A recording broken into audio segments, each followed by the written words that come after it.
اللہ تعالیٰ کی ذات نے قرآن شریف کے اندر کیا فرمایا کہ وَلَنَبْلُوَنَّكُمْ بِشَيْءٍ مِنَ الْخَوْفِ وَالْجُوعِ وَنَقْصٍ مِنَ الْأَمْوَالِ وَالْأَنفُسِ وَالثَّمَرَاتِ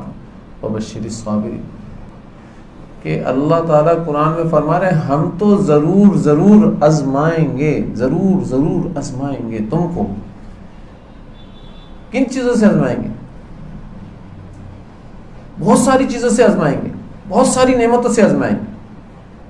کبھی خوف دے دیں گے کسی چیز کا، اس خوف کی حالت کے اندر تمہیں آزمائیں گے کہ جس چیزوں کا تمہارے کو خوف دیا ہے ان کا خوف تمہارے اندر زیادہ ہے یا میری ذات کا خوف زیادہ ہے۔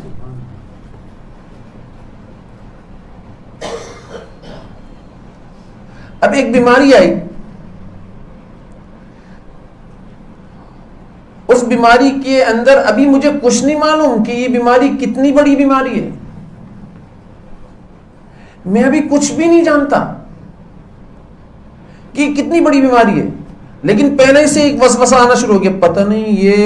میں نے دیکھا تھا فلاں شخص کو ہوئی تھی یہ بیماری، اس کی یہ بیماری کینسر کی صورت اختیار کر گئی تھی، کینسر بن گئی تھی، مجھے تو لگ رہا ہے میرا بھی یہ بیماری کینسر بننے جا رہی ہے۔ اب اسی کو مسلط کر رہا ہے اپنے، اسی کو مسلط کر رہا ہے، یہ خوف مسلط کر رہا ہے نا بیماری کا۔ اللہ کا خوف نہیں ہے یہ، تو اللہ تعالیٰ فرما رہے ہیں یہ بیماری تو میں نے اس لیے دی تھی، اس بیماری کے اندر تیری توجہ اس بیماری کی طرف جاتی ہے، میری ذات کی طرف آتی ہے۔ اب ہوا کیا کہ میری توجہ دوسروں کی بیماری کی طرف گئی اور اپنی بیماری کو اس کی بیماری سے ریلیٹ کر دیا، تعلق جوڑ دیا، اور اسی بیماری کو جس بیماری میں وہ مرا ہے نا، اسی بیماری کو اپنے اوپر مسلط کرنا شروع کر دیا کہ بھائی میرے اندر تو یہ بیماری ہو گئی۔ ہمارے حضرت فرمایا کرتے تھے ایسا گمان کرنے کے بعد بندہ کے اندر وہ بیماری ہو ہی جاتی ہے، پھر بندہ بول رہا ہوتا ہے کہ پتہ نہیں کس نے میرے اوپر جادو کر دیا، حالانکہ اللہ کی قسم اس نے خود نے اپنی سوچ سے اپنے اوپر جادو کیا ہے، اپنے گمان سے خود نے جادو کیا، بار بار سوچ کر میری وہ بیماری ہو گئی، میری وہ بیماری ہو گئی، ارے یہ بھی تو کر سکتا تھا، مجھے کچھ نہیں ہو سکتا، میں دعا پڑھتا ہوں اللہ تعالیٰ کی ذات آئیے تھوڑی سی، اللہ تو ٹھیک کر دے گا، تیرے حوالے، کوئی بھی بیماری آئے اے اللہ تیرے حوالے، یہ بھی تو کر سکتے تھے نا ہم۔ اس کے علاوہ دوسری بات، اس کے علاوہ کوئی اور بات، تو بھائی کوئی اور بات نہیں۔ اچھا دوسری بات کیا ہے کہ بہت سارے لوگ ہیں، ہم سب میں سے بہت سارے لوگ ایسے ہیں جو بیماری آتی ہے نا، جب وہ علاج کروانے کسی کے پاس جاتے ہیں تو یقین اسی معالج کے اوپر کر رہے ہو، بھائی اس سے سن لیا بہت اچھا ہے، اس سے سن لیا بہت اچھا ہے، اس سے سن لیا بہت اچھا ہے، اس سے سن لیا بہت اچھا ہے۔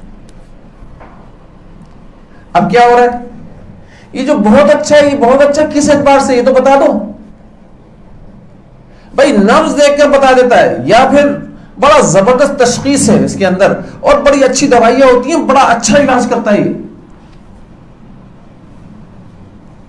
تو سارا ہی یقین یہ ان باتوں سے مجھے یہ بتا دیں، سارا ہی یقین بن کس کے اوپر رہا ہے؟ اللہ کی ذات کے اوپر بن رہا ہے یا دوائیوں کے اوپر یا ڈاکٹر کے اوپر؟ بتا تو صحیح۔ ارے یہ امتحان تھا نا، اللہ تعالیٰ اس دوائی سے آپ کو فائدہ دیں گے کون؟ اب اس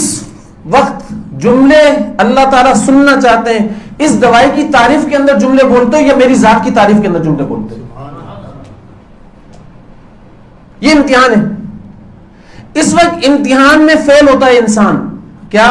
یار دوائی بڑی زبردست دی ہے، ڈاکٹر بڑا زبردست ہے یار، صحیح ہے نا، اور یہاں پر ہم اللہ تعالیٰ کی ذات سے ہٹ رہے ہو۔ بھئی یہی تو امتحان تھا، اس امتحان میں تو کامیاب ہونا تھا، ٹھیک ہے نا۔ اسی وقت تو آپ کو بتانا تھا نہیں اے اللہ شفا صرف تیری ذات کے پاس سے تو ہی شفا دے گا۔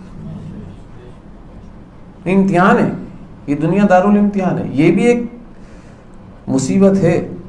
یقین نہ ہونا بھی ایک مصیبت ہے۔